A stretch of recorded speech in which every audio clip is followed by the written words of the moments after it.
warahmatullahi wabarakatuh.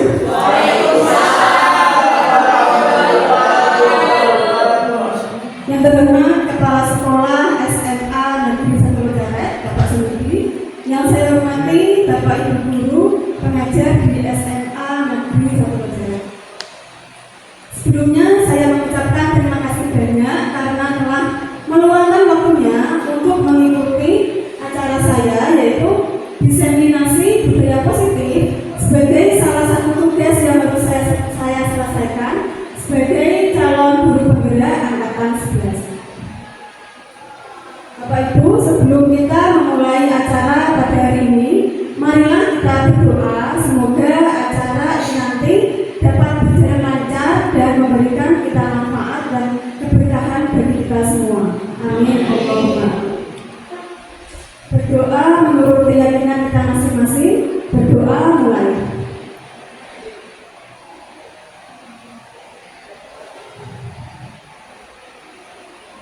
Berdoa selesai. Bapak Ibu, kabarnya bagaimana? Sehat semua, ya? Bergembira semua? Sudah siap untuk mengikuti acara hari ini? Baik, agar kita lebih semangat, mari kita melakukan ice breathing bersama-sama.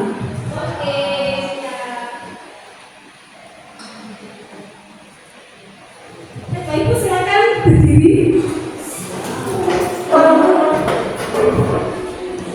Kursinya bisa digeser sebentar karena nanti kita akan bergerak sebentar biar agar lebih langsing, ya, Bu Ratna. Bisa dimulai, ya? Bisa.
sekali Bapak Ibu.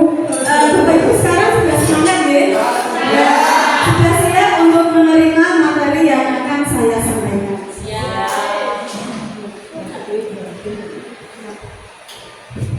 Bapak Ibu, pada konsep inti budaya positif terdapat 8 konsep inti. Yang pertama, perubahan paradigma belajar. Yang kedua, disiplin positif. Yang ketiga, nilai-nilai kebajikan. Yang keempat, motivasi perilaku manusia. Yang kelima, kebutuhan dasar manusia. Yang keenam, posisi kontrol restitusi. Yang ketujuh, keyakinan kelas. Dan yang terakhir adalah segitiga restitusi.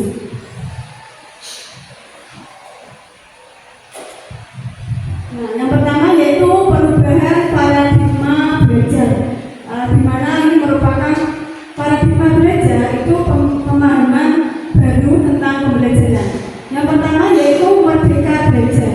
Nah, Bapak Ibu, ketika Bapak Ibu mendengar tentang istilah merdeka belajar, apa yang ada di benak Bapak Ibu? Maksudnya bagaimana merdeka belajar? Apakah murid dimerdekakan untuk tidak belajar? Bagaimana berarti? Maksudnya apa? Apakah murid dibebaskan untuk tidak belajar? Merdeka? Tidak, menurut saya merdeka belajar itu siswa itu dia bebas berkreasi asalkan tetap dalam aturan dan tetap dibebaskan dalam belajar. Maksudnya tidak dibebaskan itu terserah dia mau belajar atau tidak. Benar sekali. Maksudnya adalah anak itu dibebaskan untuk berkreasi sesuai dengan bakat dan minatnya. Anak-anak bisa belajar tidak hanya dari buku, tetapi bisa melalui YouTube atau mungkin lingkungan di sekitar anak-anak tersebut.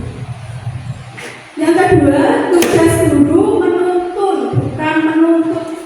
Nah, mungkin dulu ketika kita masih SD, SMP atau SMA, kita selalu dituntut untuk melakukan apapun yang diinginkan guru. Nah, tetapi kalau sekarang tidak, tugas kita itu menuntun anak sesuai dengan kodrat alam dan kodrat zamannya. Maksudnya apa? Kita sesuaikan dengan kebutuhan anak itu apa, dan kita memfasilitasinya dengan menuntun anak-anak. Selanjutnya yaitu menggambar pada murid. Nah, kalau kita mendengar istilahnya menggambar, apakah berarti kita itu seperti pembantu? Bukan ya? Ya. Menggambar ini maksudnya adalah kita melayani kebutuhan murid itu apa, dan kita sebagai guru harus memenuhinya. Nah, selanjutnya pendidikan dan berpusat pada murid. Ini maksudnya adalah dalam pembelajaran yang menjadi aktornya itu murid. Tugas kita hanya menjadi fasilitator. Nah, selanjutnya yaitu pendidikan yang berpihak pada murid. Sesuai yang disampaikan Bu Nana tadi, kalau pembelajaran itu kita membebaskan anak untuk berkreasi sesuai dengan minat dan bakatnya.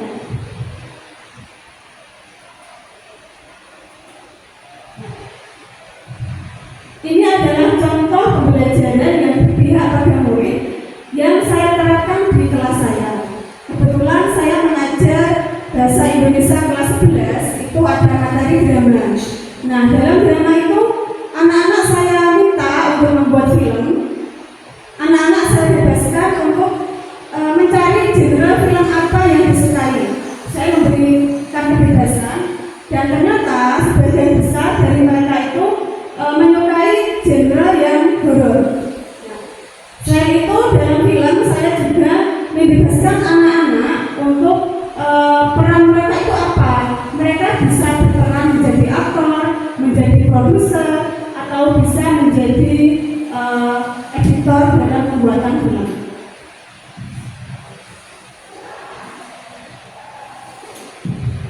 Nah, mungkin Bapak Ibu pernah memiliki pengalaman tentang pembelajaran dan berpihak pada murid.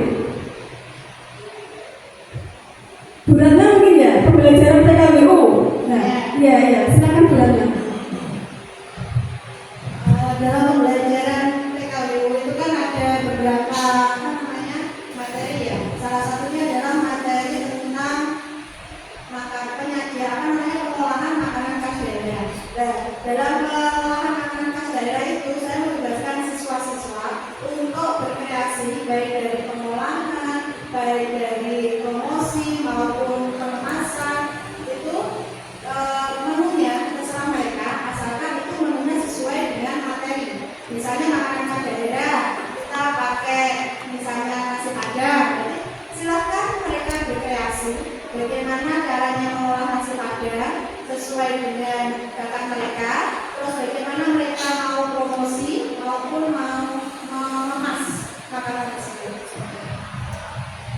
Luar biasa sekali pembelajaran yang dilakukan oleh Bu Ratna itu sudah sesuai dengan pembelajaran yang berpihak pada murid.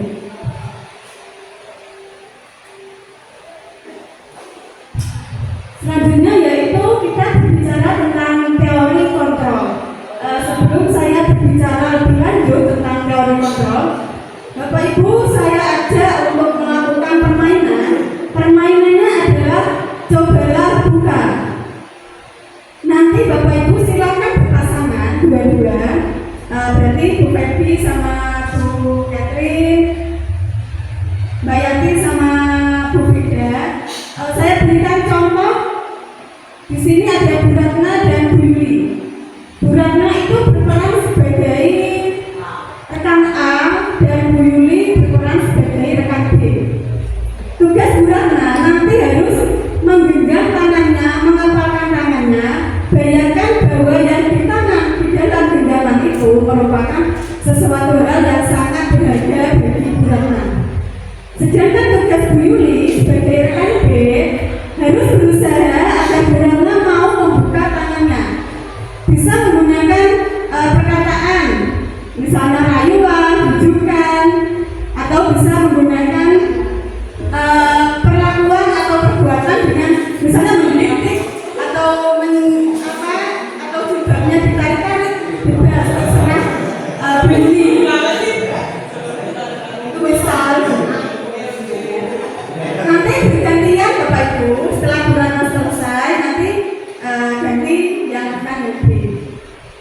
Setiap guru nanti saya beri waktu 3 detik. 30. Maaf 30.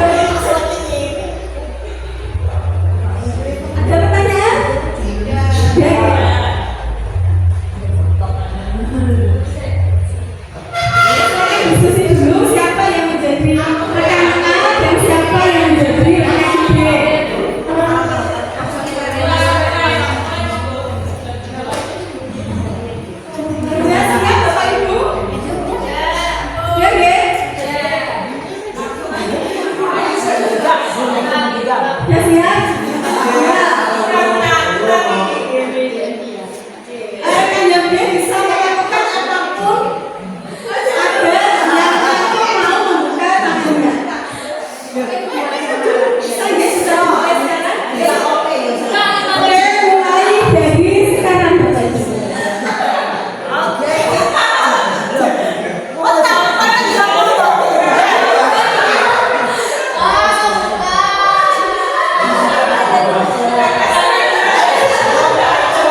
yang akhirnya tadi membuka tangan siapa? Sudah katakan. Bu Lisa sama Bu Rida. Oke, saya ingin tahu Bu Catherine kenapa Pak akhirnya membuka tangan? Ingin mempersulit. Oh, tidak ingin mempersulit temannya. Jadi prinsip hidupnya sangat mudah. Tapi tadi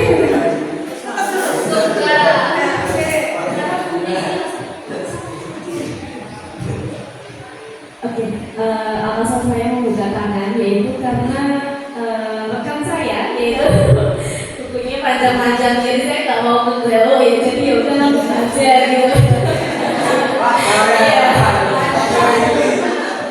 oh, Bu Lisa tadi buka tangannya akhirnya ya. Oke.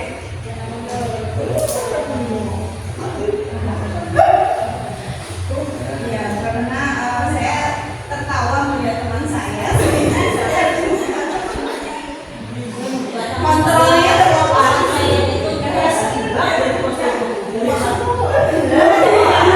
Kontrolnya terlepas karena tertawa melihat temannya.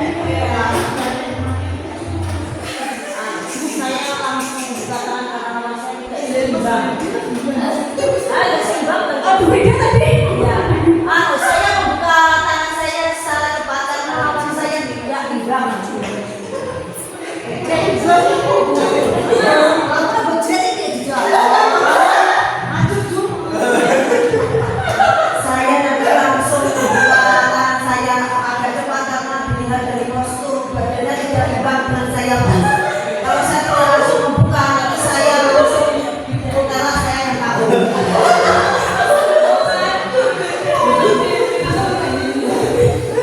Alasan yang saya baru mendengar dari Begitu aja.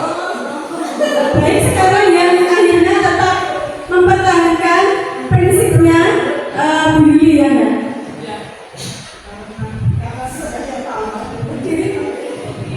Saya tadi juga mempertahankan prinsip tadi ya, karena kan apa ya? Tadi di awal sudah jelaskan bahwa ini yang memegang tangan itu ya memang harus dipertahankan, jadi ya tidak saya buka. Apapun yang terjadi. Apapun yang terjadi. Berapa? Dari apa namanya wayangnya tadi kan ini dianggap apa namanya sesuatu yang berbeda. Makanya secara apa namanya secara pikiran kita harus mengontrol ini biar tidak terbuka. Baik, terima kasih Bapak Ibu. Dari kegiatan tadi, menurut Bapak Ibu, siapakah yang memegang kendali atau mengontrol untuk membuka dan menutup tangan? Betul sekali, yang punya tangan atau diri sendiri. Nah, kalau kontrolnya itu kuat, apapun apapun masalah yang ada di luar kita akan tetap mempertahankan prinsip kita. Kalau Bu Catherine tadi prinsipnya sangat simpel sekali, orangnya sangat rasional sekali.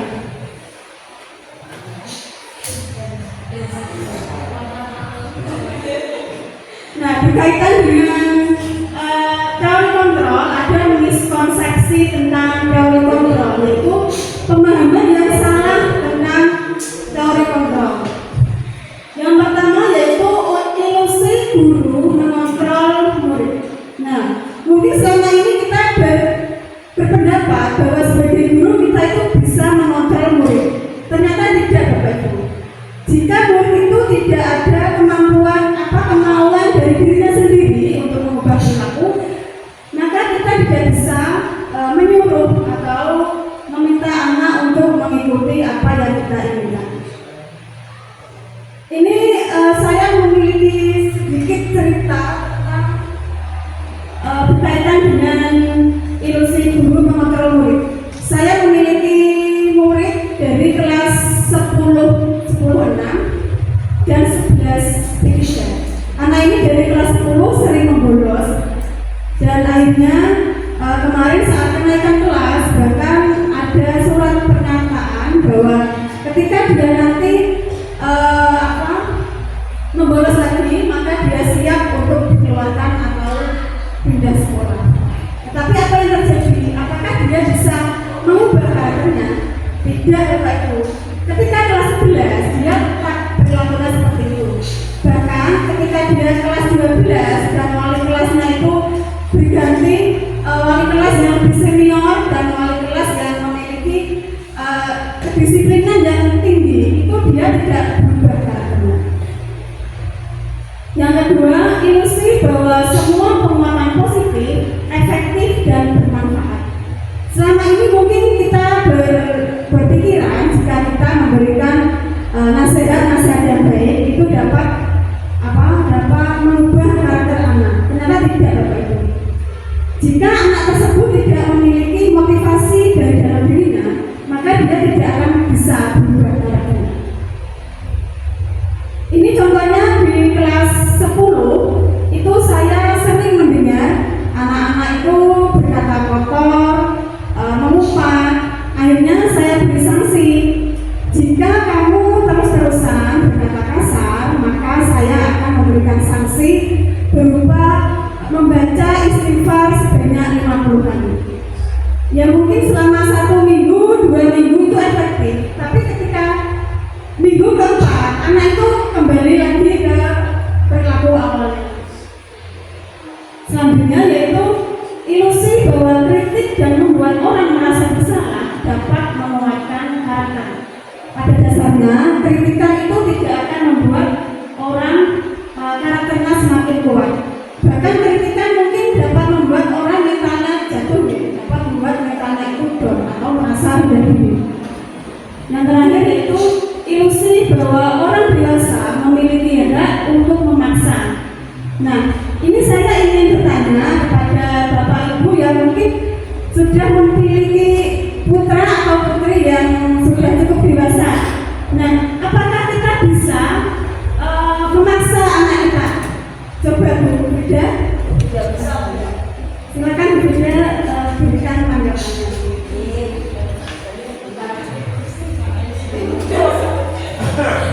Saya yang sudah memiliki anak dewasa tidak bisa menuntut anak itu menuruti kemauan saya. Nah, cara saya agar anak itu bisa menuruti kemauan saya dengan memberikan motivasi secara pelan-pelan, nasihat secara pelan-pelan itu dengan tujuan agar anak itu bisa mengikuti dan menuruti kemauan saya. Baik, luar biasa sekali berbeda. Berarti dengan kata lain bahwa kita sebagai orang dewasa tidak bisa memaksa murid untuk mengikuti apa yang kita inginkan.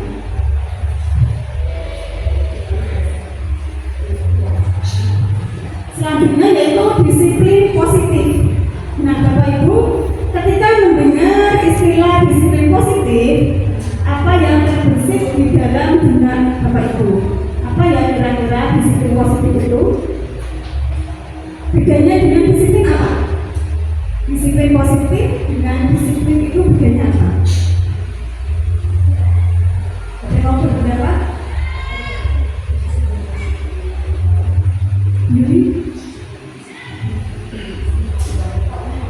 Baik, perbedaan disiplin dan disiplin positif. Kalau disiplin itu ada paksaan, ada peraturan yang harus dilakukan anak sehingga anak itu merasa terpaksa. Sedangkan disiplin positif itu tidak, Bapak Ibu. Iya, betul sekali. Kalau disiplin positif kita itu memunculkan pada diri anak agar mereka itu sadar diri tanpa ada paksaan dari orang lain untuk melakukan kepatuhan atau kedisiplinan yang ada di sekolah.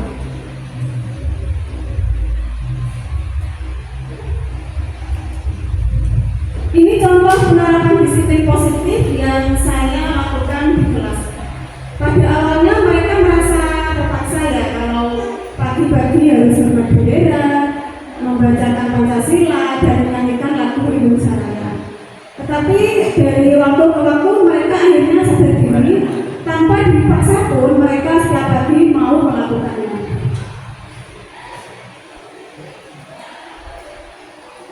Nah, yang kedua ini adalah membiasakan anak-anak untuk berjabat tangan ke ketika pulang ke sekolah. Jadi tanpa harus dipaksa, mereka ini ada motivasi dari dalam dirinya untuk berjabat tangan dengan gurunya.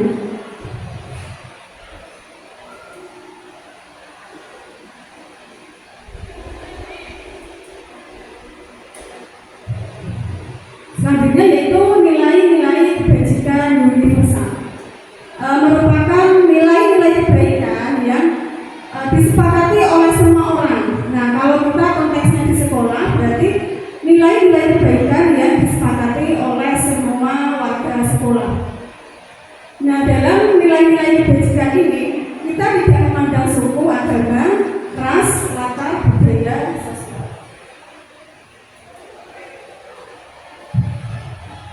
Nah, ini adalah nilai-nilai kebajikan yang saya ambil. Salah satunya adalah nilai kebajikan yang berasal dari profil pelajar Pancasila. Yang pertama, beriman, bertakwa, berakhlak mulia, mandiri, bernalar kritis, kreatif, bergotong royong, dan berkebinekaan global. Nah, menurut Bapak Ibu, dari 6 komponen ini, kira-kira karakter mana yang kita utamakan?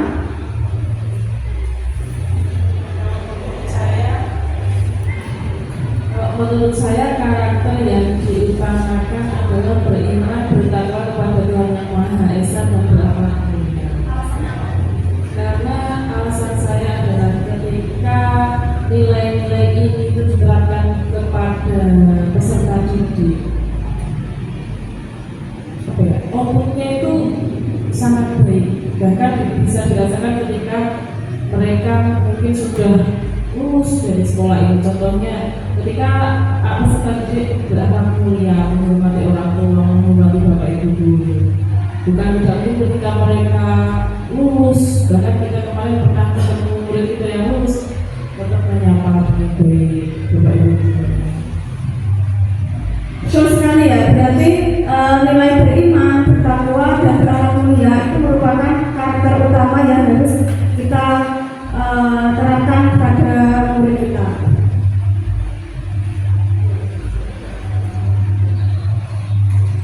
Nah, ada banyak sekali nilai-nilai kebajikan.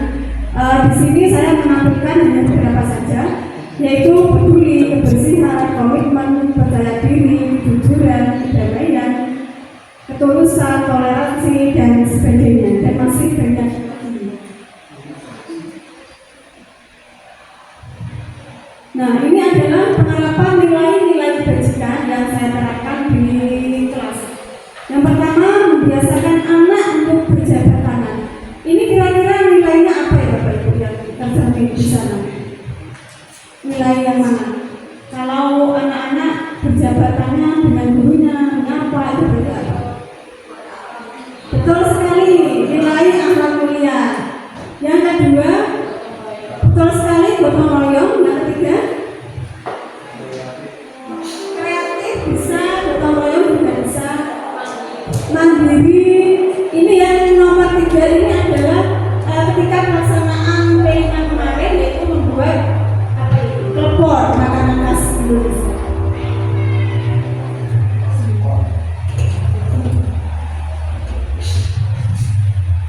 Nah, selanjutnya yaitu motivasi perilaku manusia.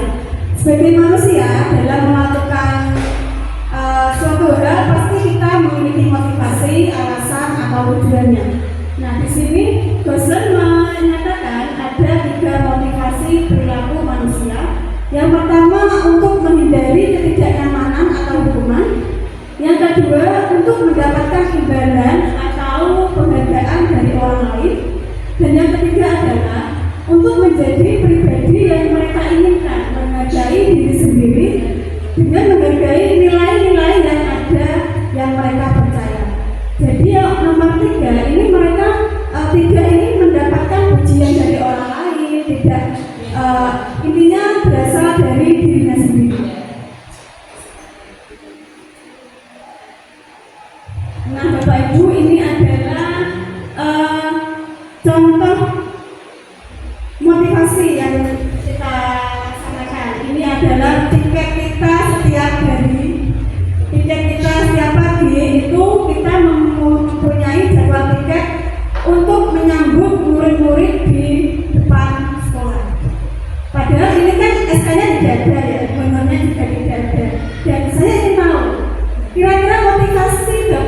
itu apa? Kenapa kok mau? Padahal itu Bapak Ibu pagi-pagi harus sudah sampai di sini, harus berdiri di situ menyambut anak-anak. Motivasinya apa? Bagaimana mereka?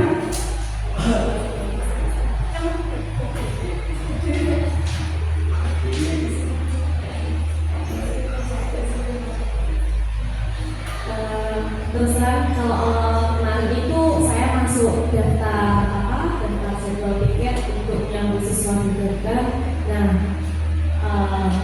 motivasi saya kenapa saya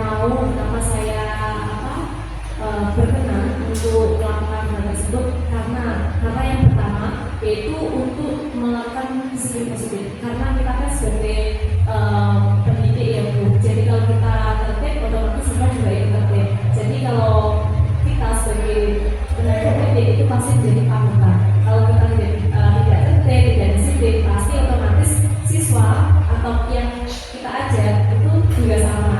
Makanya dengan adanya kegiatan seperti ini sangat mendukung saya sebagai tenaga guru, sangat mendukung karena dengan ini kita sudah menerapkan disiplin positif. Jadi siswa juga bisa melatih, oh aku sudah besok ini soalnya kayak dulu ini, nanti kalau saya terlambat pasti dapat hukuman gitu. Kalau misal siswa terlambat pun pasti juga sungkan, karena apa? Karena kan gurunya terpampang semua ya di depan. Jadi mereka masuk gerbang udah disapa dengan wajah-wajah kita yang beraneka bentuk gitu. Mungkin itu dari saya. Berarti motivasinya itu murni dari dalam diri sendiri. Ya. Bagaimana Bu Catherine tadi saya kok mendengar motivasinya?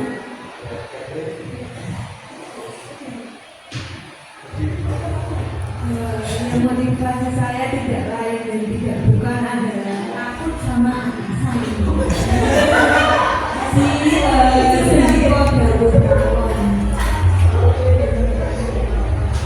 Berarti motivasi yang pertama yaitu takut untuk hukuman ya.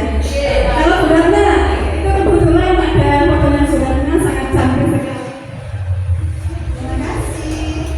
Yang sama, saya sama awalnya kan menekankan keharusan kita karena itu kan tugas kita. Selain itu kan seperti yang berarti tadi, kalau kita melakukannya kan kita sebagai contoh atau murid. Kita berangkat pagi menyambut mereka sehingga mereka itu seperti kan kalau anak harus satu orang tuanya, itu kan seperti merasa diberikan. Pak Wisnu yang jaga rumahnya sangat jauh, 2 jam dari sekolah. Nah, motivasinya apa? Kan perlu effort ya untuk berangkat pagi. Kalau menurut saya sendiri, yang pertama itu karena ada tugas dan kewajiban karena sudah ditunjuk oleh sekolah, maka kita harus melaksanakan dengan sebaik-baiknya. Yang kedua adalah kita memberikan ke anak-anak itu supaya Bapak Ibu itu bisa menjadi contoh bagi anak-anak. Mungkin seperti itu. Berarti Pak Wisnu motivasinya dari dalam diri sendiri tanpa takut dengan atasan atau ada alasan yang lain untuk mendapatkan penghargaan dari orang lain.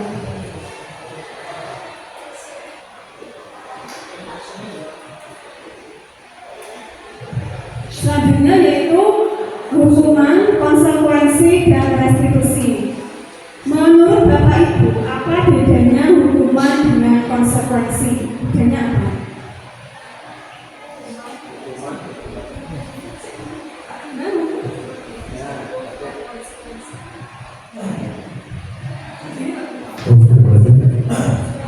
Kalau menurut saya itu hukuman bersifat mengekang dan membuat anak-anak untuk memberikan efek jerah. Kalau menurut saya, kalau konsekuensi itu hampir serupa, tetapi sebelumnya sudah ada kesepakatan. Apabila anak melanggar, katakanlah pembelajaran tidak boleh memakai HP apabila tidak diizinkan, apabila anak melanggar sesuai konsekuensi, anak harus menyerahkan HP ke guru. Kalau menurut saya konsekuensi itu sudah ada kesepakatan antara kedua belah pihak. Nah, kalau restitusi, menurut saya itu kita mengajarkan kepada anak supaya dia berpikir bagaimana memperbaiki kesalahan anak tersebut.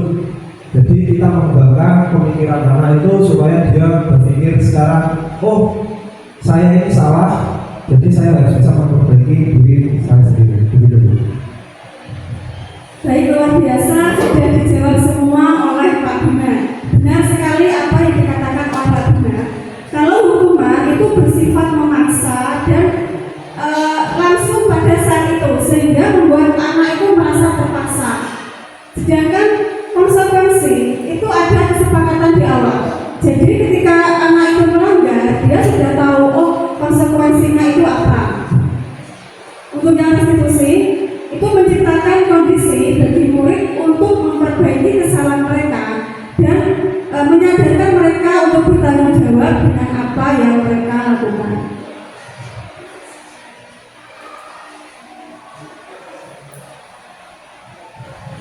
Nah, Bapak Ibu, ini ada sebuah kasus, nanti saya bacakan. Bapak Ibu bisa mengidentifikasi apakah ini nanti termasuk hukuman atau konsekuensi.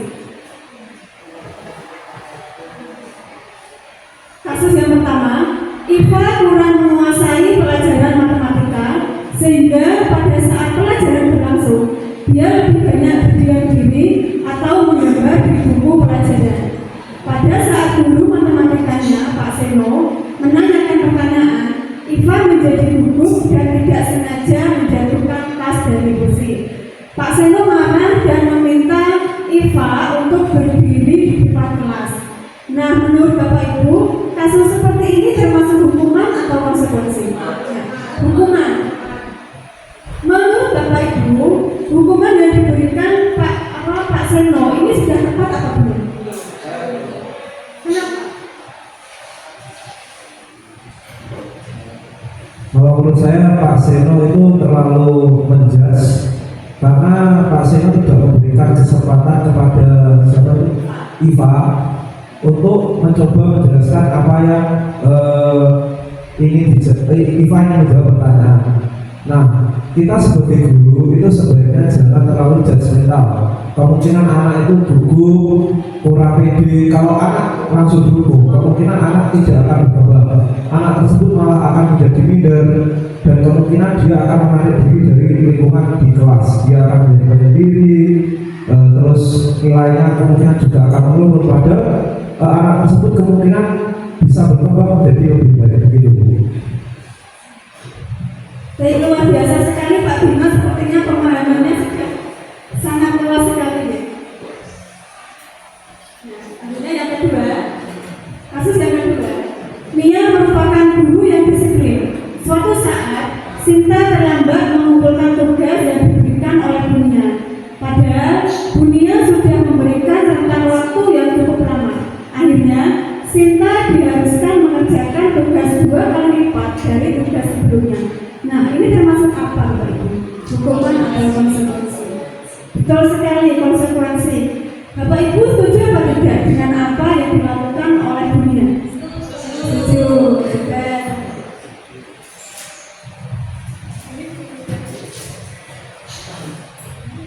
Menurut saya setuju dengan yang dilakukan Bunia karena kan di awal sudah diberi rentang waktu, tapi ternyata Bu Sinta ini terlambat mengumpulkan tugas. Jadi ya supaya untuk pelajaran untuk Sinta juga, supaya untuk tugas selanjutnya tepat waktu dan untuk pelajaran untuk teman-teman lain juga, maka yang dilakukan Bunia ini benar menurut saya. Benar sekali ya. Ini tujuan Bunia juga bagus, yaitu untuk mendisiplinkan murid.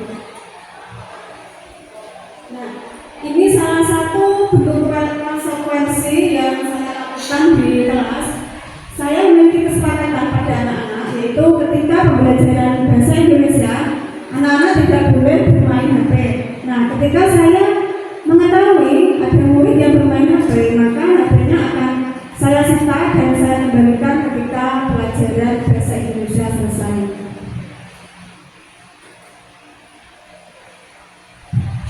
Selanjutnya yaitu tentang kebutuhan dasar manusia. Sebagai manusia kita memiliki kebutuhan dasar.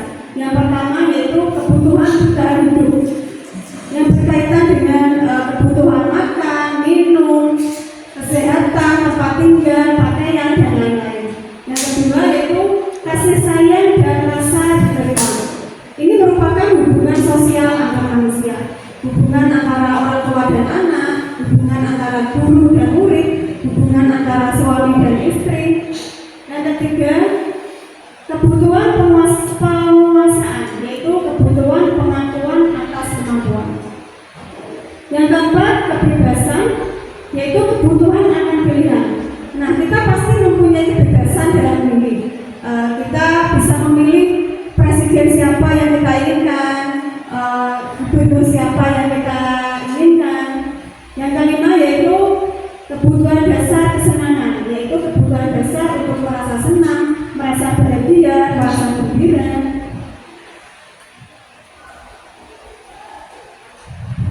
Nah, ini penerapan pemenuhan kebutuhan dasar murid yang saya terapkan di kelas. Yang pertama yaitu saya membebaskan anak untuk minum atau ketika dalam proses pembelajaran. Ya, kalau kita mengekang tidak boleh minum nanti kasihan, katanya bisa pingsan. Yang kedua yaitu pemenuhan rasa kasih sayang. Di sini saya memberikan kepedulian dan perhatian kepada murid-murid yang mungkin dia belum memahami materi yang saya sampaikan.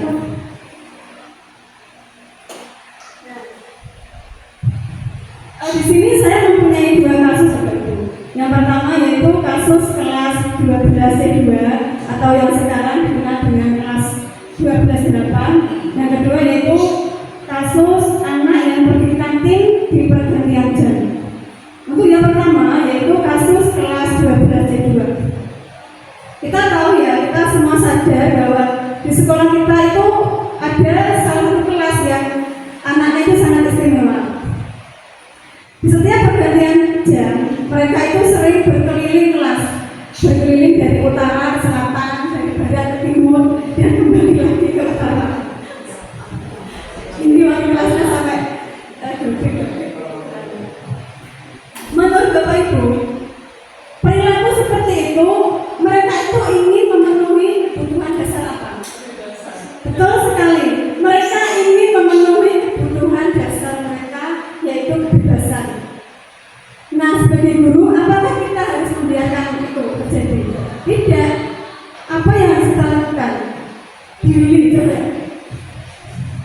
Nah, kita kan sebagai guru di awal tadi kan ada kalimat menghamba pada murid. Maksudnya kan kita memberikan pelayanan yang baik pada murid maksudnya. Nah, tipe-tipe kelas 12C2 ini sebenarnya mereka kan tipe-tipe yang nggak bisa dikekang, nggak bisa di ruang kelas terus. Mungkin solusinya adalah Bapak Ibu guru yang mengajar di kelas itu sekali-kali anak-anak itu kan pembelajaran nggak harus di kelas ya. Anak-anak diajak pembelajaran di luar kelas, dimaukan misalkan sambil makan bakso setelah pelajaran, atau di lapangan, di masjid yang kayaknya mereka kan jenuh kalau ini sudah datang duduk dia. Mungkin itu solusinya. Benar sekali, saya setuju dengan Suriana.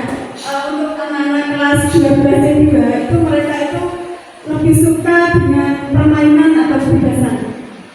Pengalaman saya dulu ketika mengajar mereka, saya itu sering memberikan permainan, jadi mereka itu semangat. Kalau disuruh maju presentasi, mereka malah lebih semangat daripada mengerjakan soal-soal. Selanjutnya yaitu kasus anak pergi ke kantin di pergantian jam. Nah, saya ingin tahu kasus seperti ini apakah terjadi di kelas saya saja atau di kelas Bapak Ibu juga?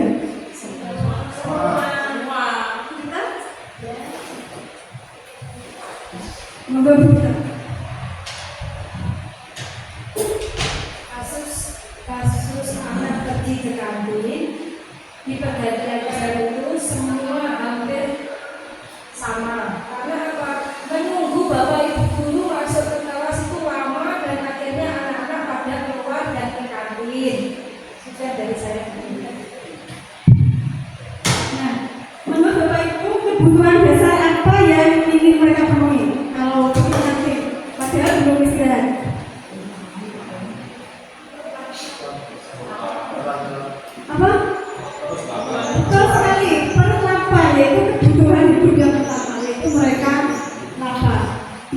Kalau Bapak Ibu bagaimana? Apakah mengizinkan atau bagaimana? Kalau saya biasanya saya beri waktu 5 menit. Jadi setelah 5 menit kalau tidak kembali mereka saya beri sanksi. Ya, saya beri konsekuensi.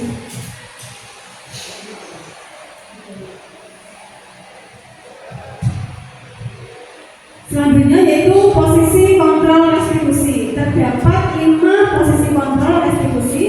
Yang pertama sebagai penghukum, yang kedua pembuat orang merasa bersalah, yang ketiga sebagai teman, yang keempat pemantau, dan yang terakhir adalah manajer.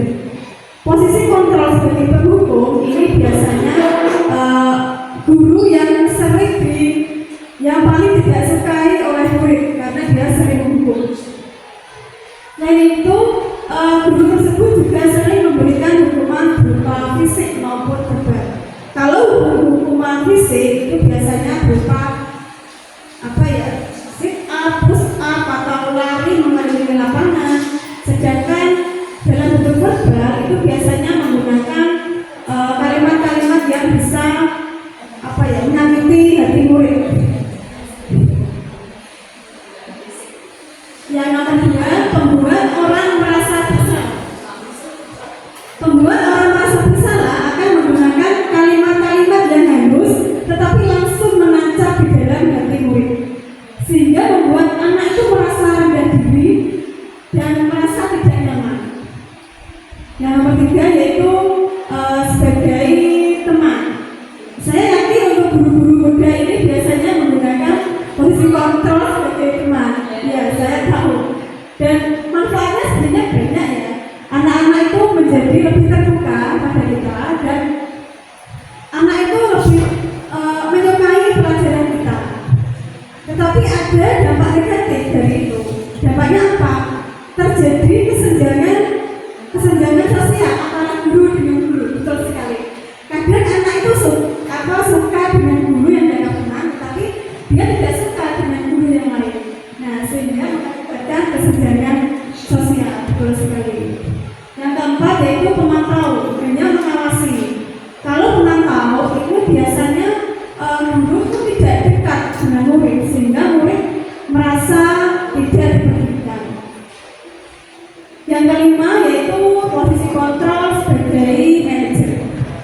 Sebagai manajer ini murid dipersilahkan untuk mempertanggungjawabkan dari perilaku yang dia lakukan, dan murid disuruh untuk memunculkan kira-kira untuk terus sekali untuk menyelesaikan masalahnya itu apa.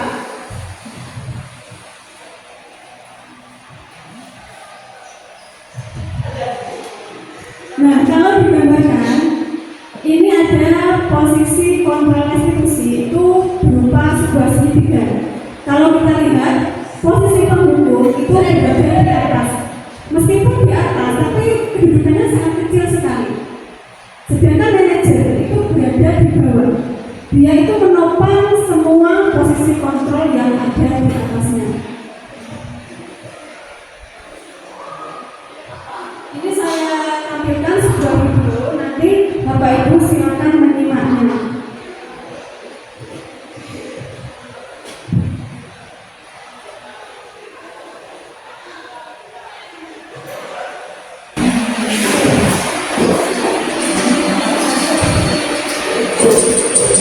Bapak Ibu silakan disimak, ini contoh penerapan kalimat posisi kontrol.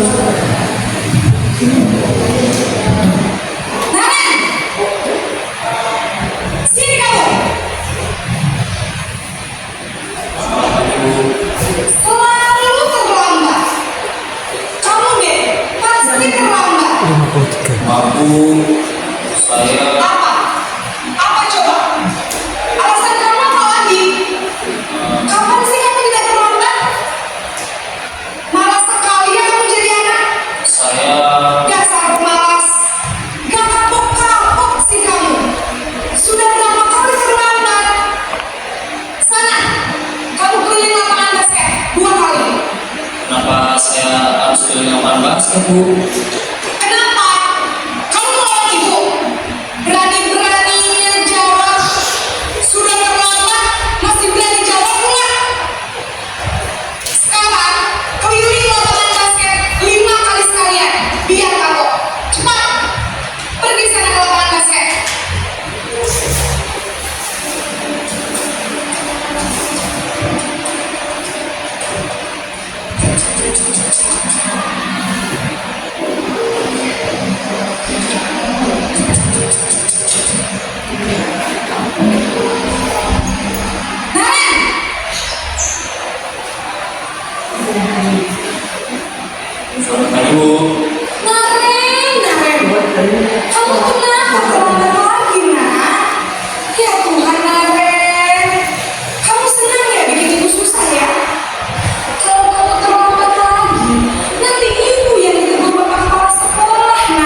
Maaf Bu. Duh, Gusti Naren. Kamu suka ya kalau ibu tegur bapak kepala sekolah? Terus, sekarang ibu harus tulis apa yang di buku absen? Ini kamu sudah sering terlambat loh. Ibu harus apa coba? Maaf Bu. Maaf sekali. Ya sudah, lain kali jangan bikin ibu susah lagi ya nak ya. Ibu tidak akan kuat lagi kalau kamu begini terus. Bisa jantungan kalau ibu tegur bapak kepala sekolah. Sana cepat ke kelas. Maaf ya Bu. Maaf sekali.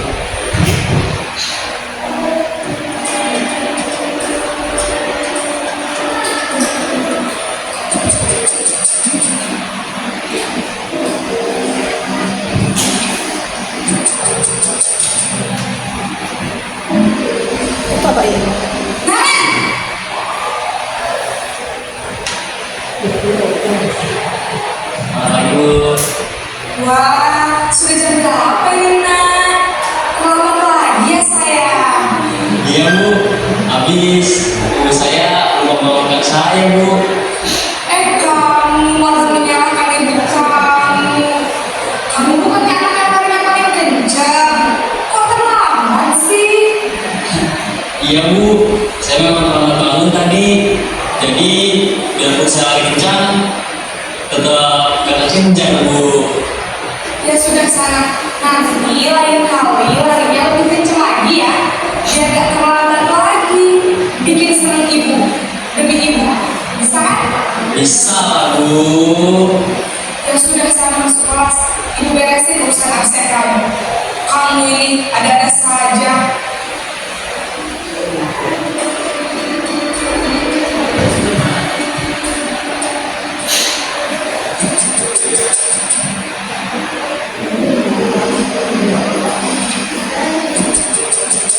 Enggak ya Pak? Enggak.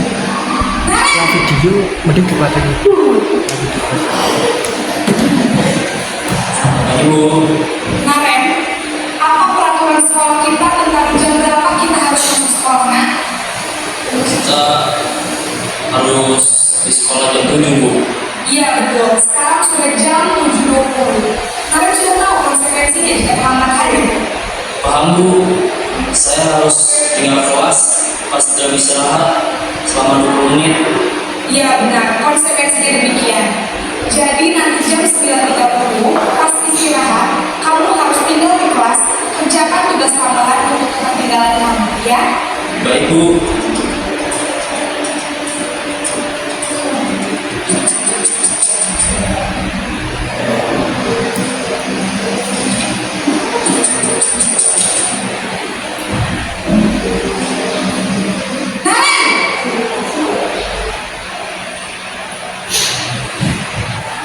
Pagi Bu. Selamat pagi Naren. Maaf Bu, saya terlambat. Iya, sekolah masuknya jam 7, sekarang sudah jam 7.20. Jadi sekarang bagaimana nih Naren? Maaf Bu, saya lupa alarm saya semalam. Baiklah, menurut kamu, keyakinan sekolah yang mana yang perlu kamu tingkatkan? Menghargai diri sendiri dan orang lain mungkin Bu. Setuju. Jadi, apakah Naren meyakini prinsip saling menghormati tersebut? Iya Bu, saya meyakininya. Apakah Naren bersedia memperbaiki masalah keterlambatan ini? Bersedia Bu. Bagaimana kamu akan memperbaiki masalah keterlambatan ini? Saya akan coba untuk tidak lupa menyetel alarm saya Bu. Baik, kalau kalian mau menyetel alarm di rumah, ada orang yang kira-kira bisa bantu mengingatkan tidak? Ada Bu, kata saya, Kak Emma. Ada lagi selain Kak Emma? Selain Kak Emma, ada ibu saya. Baik, jadi yang mengingatkan Naren adalah Kak Emma dan ibu kalian. Kira-kira akan mulai setel alarm kapan Naren? Setelah pulang sekolah, akan segera saya lakukan. Baik, jadi Naren akan setel alarm untuk bangun besok pagi dan akan diingatkan oleh kakak dan ibunda Naren ya. Ada lagi yang mungkin perlu dilakukan Naren agar tidak terlambat bangun lagi. Tidak ada Bu. Baik Naren, terima kasih untuk kerjasama kamu. Sekarang kamu perlu kembali ke kelas aja. Baik Bu, terima kasih.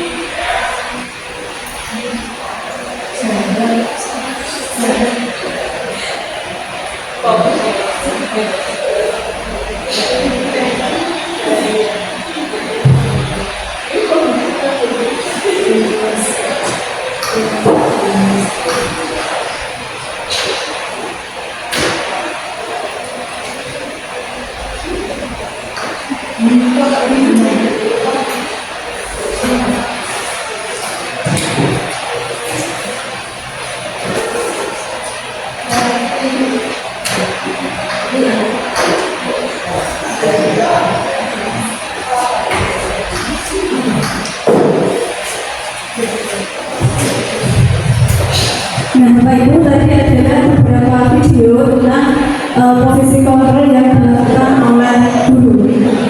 Bapak Ibu, mari kita berpikir sejenak. Kira-kira selama ini posisi kontrol Bapak Ibu itu seperti apa? Apakah sebagai pendukung, teman, pembuat orang merasa bersalah, atau manajer, atau apa?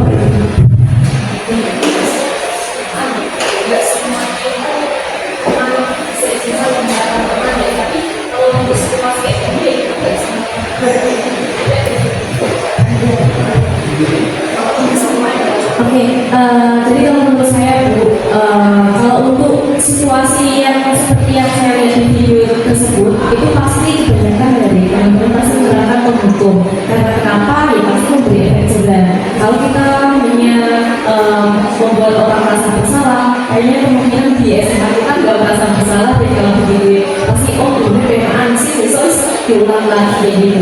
Kalau untuk teman, gini, biasanya saya itu di dalam kelas itu selalu menerapkan saya posisi sebagai teman. Jadi tidak teman supaya mereka dekat dengan saya dengan apa ya, sama mereka kesusahan untuk belajar atau apa, biar mereka itu enak sharingnya dengan saya. Tapi kalau situasi dengan apa ya seperti ini tadi, kita nggak bisa menerapkan sebagai teman karena kita pasti harus bisa membedakan gitu loh. Jadi nggak semua tindakan atau semua sikap itu kita harus menerapkan sebagai teman. Jadi meskipun kita di kelas menerapkan sebagai teman, tetapi untuk situasi kayak ini ya kita harus menggunakan yang paling atas.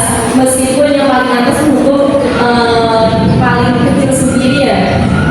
Jadi kalau terus kayak itu. Terus untuk manajer, kalau di sekolah sini diterapkan seperti itu kok saya rasa juga kurang masuk ya, kurang pas. Karena kenapa? Karena kita juga sering melakukan manajer sebelumnya tanpa kita sadari kalau itu bagian dari manajer ya. Nah, kadang kita memberi supaya nggak telat harus gimana? Misalnya biasanya saya kan menjadi guru pikir ya. Jadi kalau ada yang telat itu kan pasti minta tanda tangan supaya bisa izinkan untuk ke kelas. Saya tanya, kenapa kok bisa telat? Ya karena bangunnya kesiangan. Nah, kok bisa kesiangan? Ya soalnya di rumah tidak ada orang apa-apa. Nah, besoknya udah dibaleni. Kan saya selalu gitu. Ya Bu, nanti ibu saya sudah bangunkan. Tetapi minggu depan pasti dia telat lagi. Jadi kalau diterapkan manajer berapa juga. Terus kalau untuk pengawas tadi menurut saya juga masih kurang pas sih. Jadi yang paling cocok atau yang benar-benar konkret dengan situasi yang di sini itu adalah pendukung. Karena kalau situasi ini nggak diterapkan semi militernya kayaknya juga nggak itu menurut saya. Kalau bagi yang paling sering itu apa nih? Sebagai teman, pendukung, pembuat orang merasa bersalah, pengawas, atau manajer? Yang paling sering? Kalau di dalam kelas pembelajaran, jadi kalau di dalam kelas pembelajaran dengan saya, itu saya lebih sering menggunakan teman sebagai teman. Itu. Jadi kalau menurut saya ya sebagai teman. Karena kenapa? Dengan saya menerapkan seperti itu, akhirnya mereka terbuka. Bahkan masalah-masalah mungkin masalah yang tidak harus diceritakan, mereka juga cerita. Mungkin kesulitan itu seharusnya itu pembelajarannya dibuat seperti ini loh, dibuat seperti ini. Jadi secara langsung kita sharing, oh maunya anak itu seperti ini loh sebenarnya. Jadi kalau saya menggunakan itu dan dampaknya positif ini ya. Dampak positifnya setelah saya menerapkan sebagai teman itu bahkan anak yang sudah lulus pun itu juga sama. Jadi kayak milih jurusan kuliah dia mau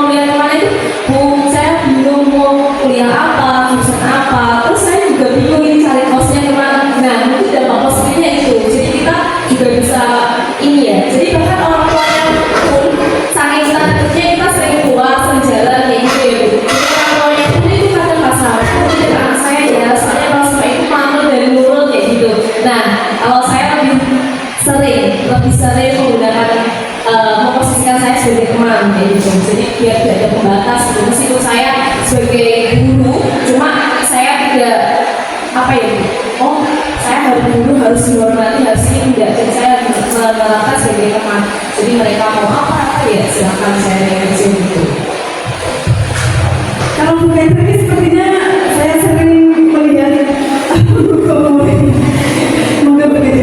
Bu Catherine lebih sering apa?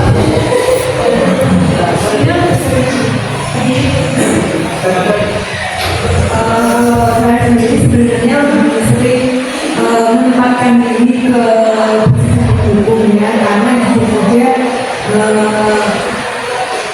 kenakalan murid itu kadang di luar nalar ya, kadang tuh sampai bikin pusing darah tinggi ya. Jadi kan kalau kita biasanya dapat teguran dari atas itu jangan gara-gara begini. Tapi kembali lagi ke situasinya ya, karena kan sehari-hari kita yang di lapangan, kita yang menghadapi murid-murid ya, jadi saya lebih banyak memposisikan sebagai ibu. Benar sekali ya Pak Ibu. Sebenarnya kita tidak harus posisinya harus mengajar terus saja, teman terus saja, tapi kita bisa mengombinasikan kali-kalinya. Tetapi yang paling baik itu adalah posisi sebagai pengajar.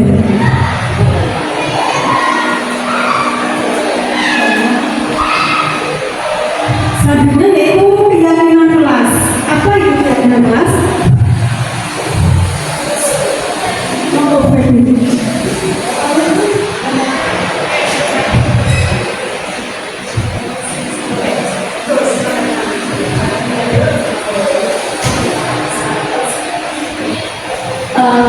Ini pertanyaannya apa? Keyakinan kelas. Jadi saya juga pernah menerapkan ini gara-gara dapat budaya positif dari kalian CGP. Saya menerapkan. Jadi di awal ya, jadi diterapkan di awal. Jadi sebelum saya menjelaskan tentang materi, bla bla bla, ini saya membuat keyakinan kelas. Jadi kalau keyakinan kelas itu adalah kesepakatan kita bareng dengan siswa selama untuk proses pembelajaran ke depannya. Nah, kalau untuk keyakinan kelas biasanya saya setiap kelas itu berbeda-beda sih, tergantung mereka juga gitu. Jadi kalau keyakinan kelas itu peraturan yang kita sepakati antara dua belah pihak gitu, yang harus yang harus dijalankan. Apabila ada yang tidak menjalankan itu pasti ada hukuman atau konsekuensinya.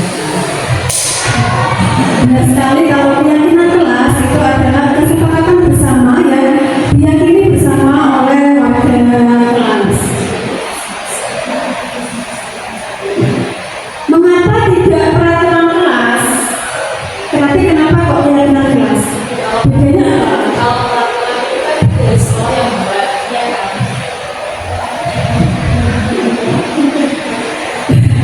Saya lagi. Jadi kalau peraturan sekolah, peraturan kelas itu kan otomatis sekolah yang buat. Jadi bukan guru yang membuat kali. Tetapi bedanya sama keyakinan kelas, itu kan keyakinan atau peraturan yang membuat itu siswa. Jadi kesepakatan berdasarkan antara kita, siswa sama guru. Jadi kalau toh mereka mau melanggar kan mereka juga yang membuat kesepakatan kayak gitu. Tetapi kalau untuk peraturan dari kelas itu kan peraturan yang sudah ada. Jadi kemungkinan besar mereka kalau mau melanggar ya kesepakatan bukan saya buat. Jadi ya ini. Jadi kalau lebih minim mana anak melakukan melakukan tindakan yang itu menurut saya ya keyakinan kelas. Yang membuat keyakinan kelas sehingga membuat siswa itu untuk melakukan hal tersebut ini dia dulu istilahnya Bu. Jadi nanti kalau saya melakukan ini pasti dapat hukumannya ini. Jadi mereka udah tahu, oh kalau saya melakukan tindakan A hukumannya ini loh. Kalau melakukan tindakan B hukumannya juga ini. Jadi seperti itu. Betul sekali apa yang disampaikan oleh Feby. Kalau peraturan kelas, anak itu merasa terpaksa. Kalau keyakinan kelas itu tidak, maka berasal dari kesadaran diri mereka sendiri.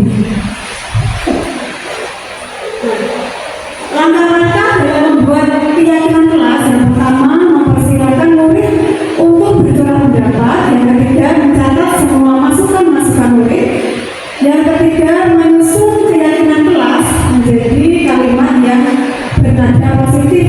Misalnya kalimat bernada negatif itu dilarang mencontek. Nah, itu kita ubah menjadi kalimat bernada positif. Kira-kira menjadi apa? Kalau dilarang mencontek,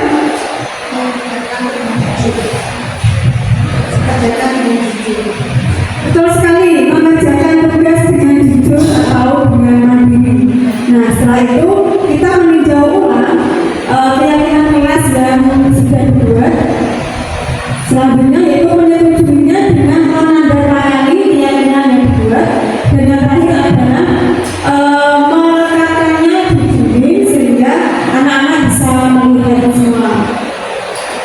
Nah, ini penerapan pembentukan keyakinan kelas yang saya buat di kelas 11 Yang pertama, saya menjelaskan tentang keyakinan kelas dan tujuannya.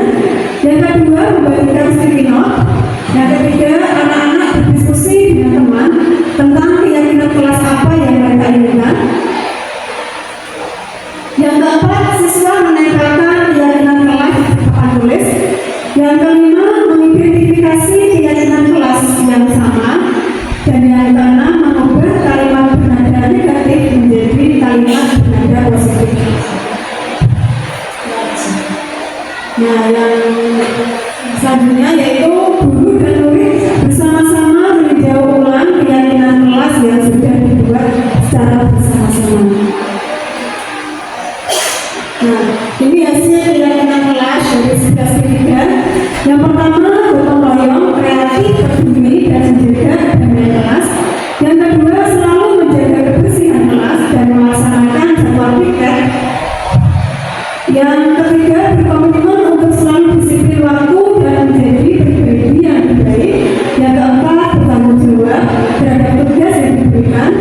Yang kelima, menjaga fasilitas yang ada di sekolah dengan baik, terutama fasilitas yang ada di dalam kelas 11 Yang keenam, saling menghormati, menghargai perbedaan dan menjunjung tinggi solidaritas. Nah, selanjutnya setelah selesai ini dicetak dan anak-anak saya minta untuk menandatanganinya. Dengan menandatangani berarti mereka setuju dengan keyakinan kelas yang dibuat bersama. Nah, ini umpan balik yang saya berikan kepada murid. Dari umpan balik yang saya berikan, saya dapat menyimpulkan bahwa keyakinan kelas itu memberikan banyak manfaat bagi murid. Yang pertama, anak-anak menjadi lebih disiplin dan meminimalisir anak-anak untuk tidak melanggar peraturan kelas atau peraturan sekolah.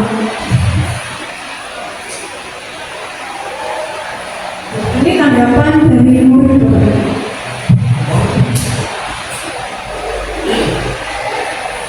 Assalamualaikum warahmatullahi wabarakatuh. Perkenalkan, nama saya Mary Salatiana dari kelas 11 Manfaat yang saya rasakan setelah adanya keyakinan kelas ini adalah kelas menjadi lebih disiplin, tertib, dan tidak seenaknya sendiri, serta hubungan antar teman menjadi lebih kompak dan lebih solid.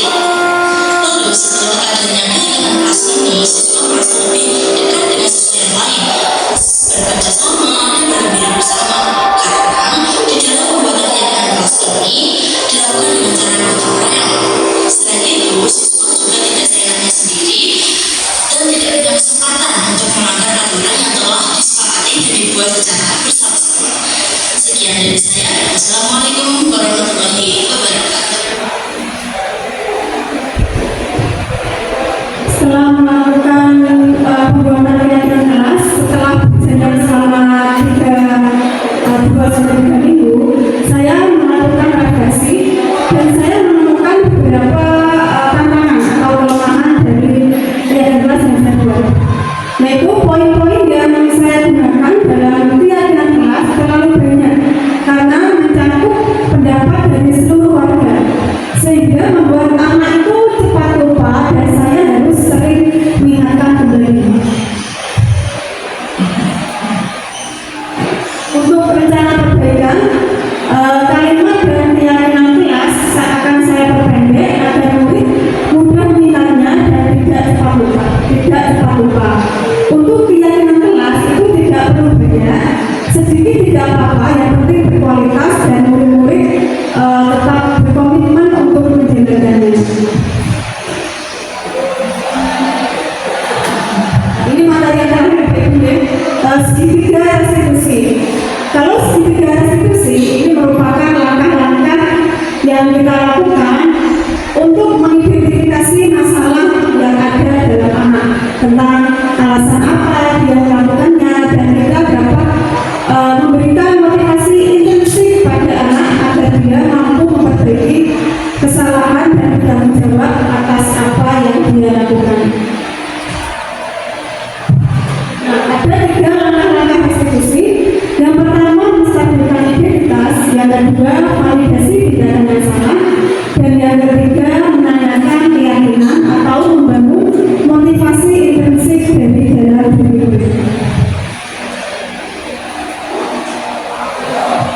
Ini ada video Bapak Ibu, silakan disimak. Siva, bagaimana kamu hari ini? Alhamdulillah baik Bu. Alhamdulillah ya. Kamu tahu tidak mengapa saya ada di sini? Tidak Bu. Jadi begini ya Siva, saya dapat informasi dari ketua kelas kalau kamu tadi marah-marah dan berkata kasar kepada anak-anak kelas 9. Apakah itu benar? Benar Bu, saya kesal. Kenapa kamu kesal? Tadi kan saya lewat di depan kelas 9. Nah, di situ ada anak-anak kelas 9 Bu. Mereka bilang kiu-kiu gitu sambil nyaratin saya. Oh begitu. Kalau saya jadi kamu, saya pasti juga akan marah dan kesal. Apa yang kamu lakukan pasti untuk melindungi dirimu sendiri kan? Benar Bu. Lalu apa yang kamu lakukan pada mereka? Ya saya marah loh Bu. Lalu saya menghampiri mereka. Saya marah-marah, saya dan dicaci maki. Saya bilang dasar otak separuh gendut. Oh begitu. Kamu pasti punya alasan ya kenapa kamu mencaci maki mereka. Ya jelas Bu, saya nggak akan marah-marah dan berkata kasar kalau tidak ada alasannya. Alasannya apa sih Pak? Ya saya merasa tersinggung Bu, saya merasa dibully. Oh begitu. Ya wajar kamu merasa tersinggung dan merasa dibully. Karena saya tahu kamu merupakan anak yang cukup berprestasi di sekolah ini. Ya kan? Kamu sering memenangkan perlombaan di bidang seni. Ibu menghargai tindakanmu yang tidak berbuat lebih jauh daripada tadi. Kamu bisa melakukan hal yang lebih buruk lagi seperti memukul atau melempar mereka dengan batu. Ya Bu. Nah, selanjutnya coba kita pikirkan tindakan kamu marah-marah tadi apakah sesuai dengan peraturan sekolah kita? Tidak Bu. Kira-kira peraturan sekolah apa yang sudah kamu langgar? Sikap saling menghormati dan saling mengasihi Bu.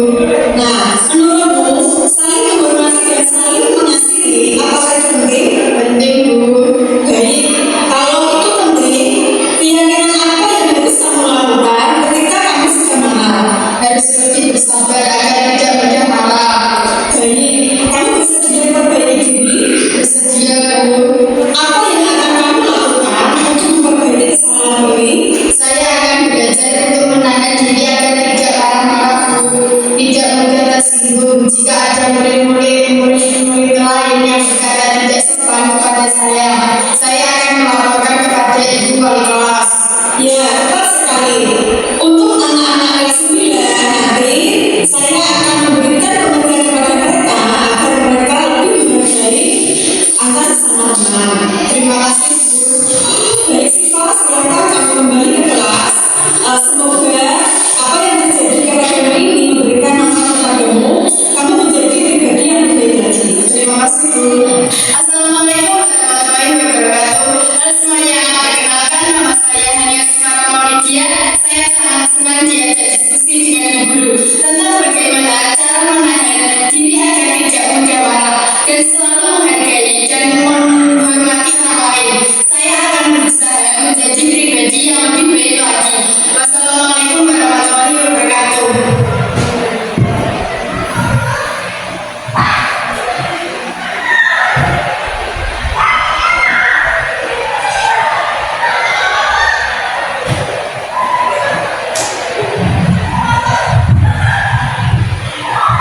Bapak Ibu, itu tadi adalah praktek segitiga diskusi yang saya terapkan di sekolah saya.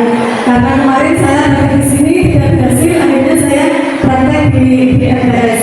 Nah, Bapak Ibu, saya ingin tanya, selama ini ketika Bapak Ibu mengatasi masalah yang terjadi pada murid Bapak Ibu, bagaimana Bapak Ibu cara mengatasinya? Apakah sudah menggunakan sesuai dengan segitiga diskusi? Gimana mungkin?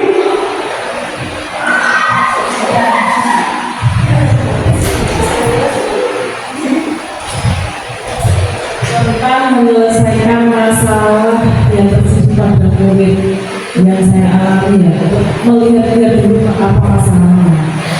Jadi karena kita tahu murid itu ada beraneka ragam.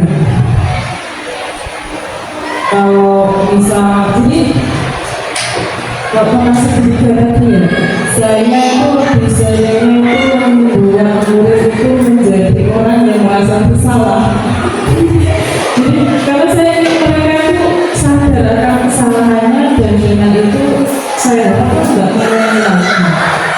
Itu yang saya lakukan selama ini. Ya, langsung masalahnya apa, bukan dia tidak perlu dalam masalah. Kalau memang salah ya kamu harus berubah. Kamu sendiri yang harus bisa berubah. Saya menyadarkan mereka.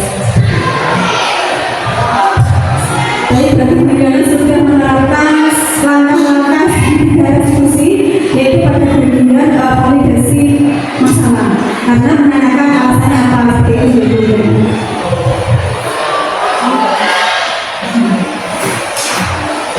Bapak Ibu, sekarang saya ingin berbagi pengalaman dan pembelajaran yang saya dapatkan setelah saya mempelajari konsep-konsep inti dari materi budaya positif. Yang pertama yaitu ketika mempraktikkan segitiga restitusi. Sebelumnya saya itu ketika mengatasi masalah pada murid, saya seperti Bu Yuliana langsung menanyakan alasanmu itu apa dengan seperti itu, tanpa memvalidasi dulu. Setelah itu saya memberikan keyakinan anak, yaitu tentang keyakinan kelas apa yang harus dia lakukan. Yang kedua yaitu ketika saya mempraktikkan pembentukan keyakinan kelas. Saya sangat senang karena murid-murid itu bisa memberikan pendapatnya. Mereka itu inginnya apa sih, kelas itu seperti apa. Dan ketika keyakinan kelas itu sudah berjalan dan manfaatnya sangat banyak sekali, yaitu murid-murid bisa lebih disiplin dan meminimalisir adanya pelanggaran sekolah.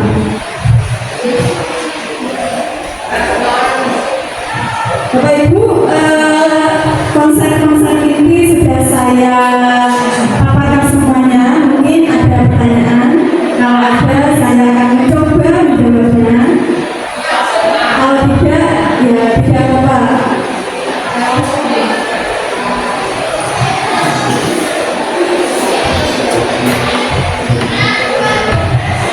Terima kasih. Tadi kan kita belajar tentang posisi kontrol ya, melihat fakta di sekolah kita yang seperti ini. Idealnya apakah harus kita itu selalu menggunakan posisi